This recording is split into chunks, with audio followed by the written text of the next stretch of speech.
ตอนนี้นะคะกำลังเตรียมใส่บาตรนะคะครับแถวได้เอาตรงใดดิเอาตรงใดดิไหลไปด้านหน้าหรือเขาไปตั้งหลังก็ได้ปอกมันเป็นอย่างตั้งหลังก็ได้ปอกตั้งหลังก็ได้เป็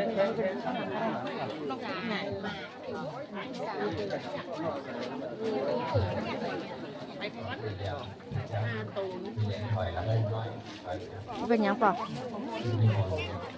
ขอเข้าแต่มื้อนี้ก็ได้หรอนี่ก็ตั้งได้ตั้งเพศก็ได้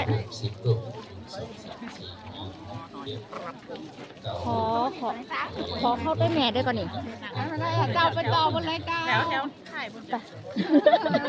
บนคนสำคัญอยู่ถ่ายเอาดิดูแม่วันนี่ดูมาใส่กับแม่วันก็เดี๋ยวเขาปล่อยเดี๋ยวน้องอันสุมาเจ้าแม่เดี๋ยวน้องขอถ่ายนี่ก็ไม่ได้ในตัวคู่ไม่เป็นนะถ่ายมันจะมีใส่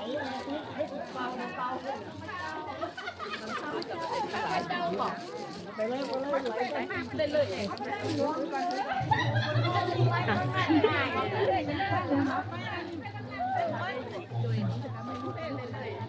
สวัสดีเจ้าแถวยาวเลยนะคะศรัทธาแรงนะคะเดี๋ยวเราดูนะคะว่าศรัทธามาเยอะขนาดไหนค่ะ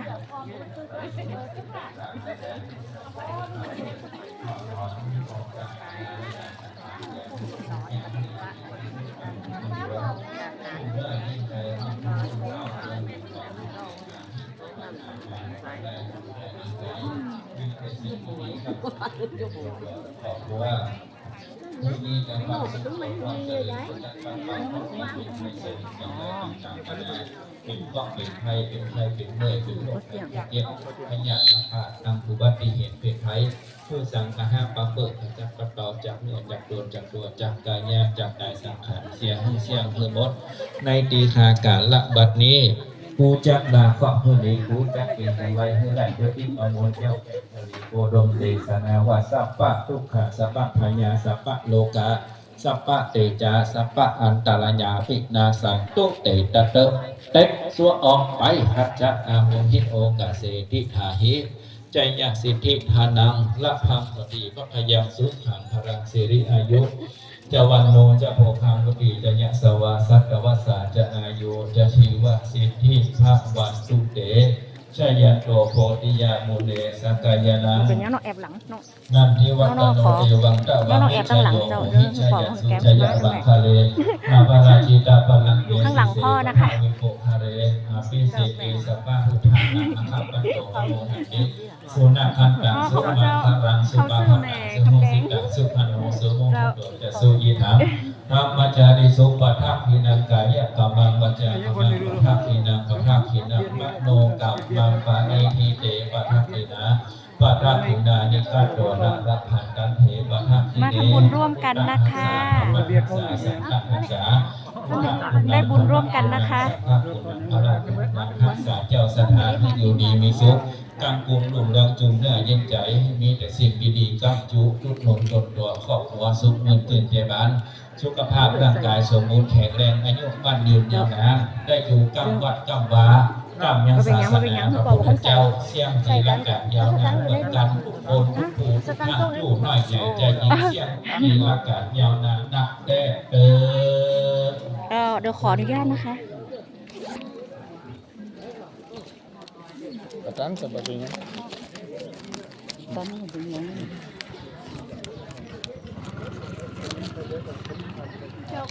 ใส่ปัจจัยด้วยนะคะจะได้ร่ำรวยนะคะแล้วก็มีความสุขนะคะ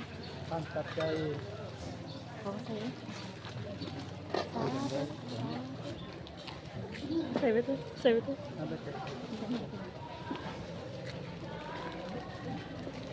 เยี่ยมนะ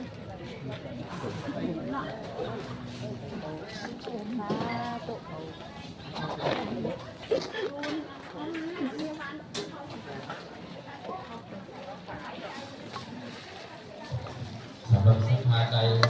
ที่มา เจ้าเข้ากินข้าวต้มเด้อแต่ว่าเตรียมข้าวต้มบริการกับบรรดาสังฆาทุกฝ่ายทุกคนนี่เลยแล้วของไม่งามเอาติดเอาพิจาของไอ้ของมันกับได้เด้อไม่งามเลยงามท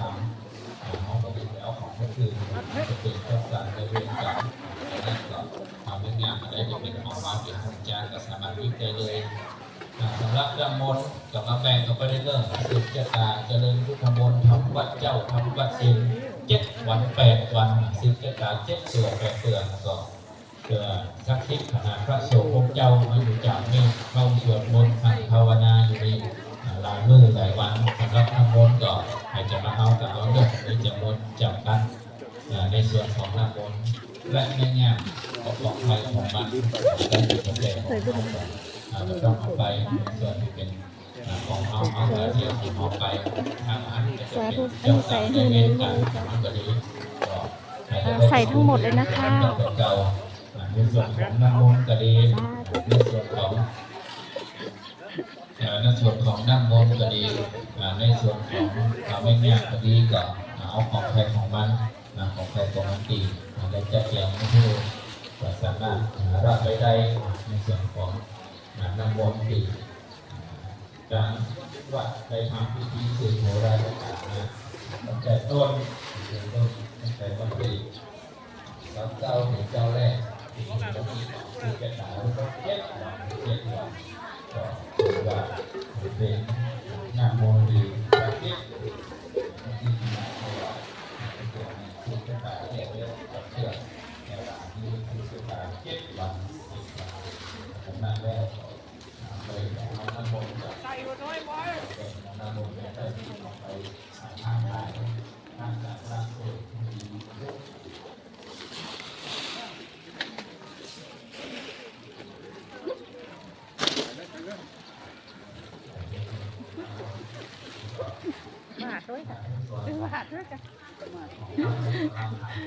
มีแม่ๆนะคะศรัทธาแรงนะคะ ได้ส่วนของได้ก็เป็นก้อยหนาไม่เนิ่มเป็นแถวไปจะไปดึงโยกถ้าดึงแข็งโยกก้ามจะตาได้อย่างก้ามมันจะล่มห้ามจะล่มกับก้อย เท่านี้ก่อนนะคะ จะสั่งเอาได้ทั้งบนนี้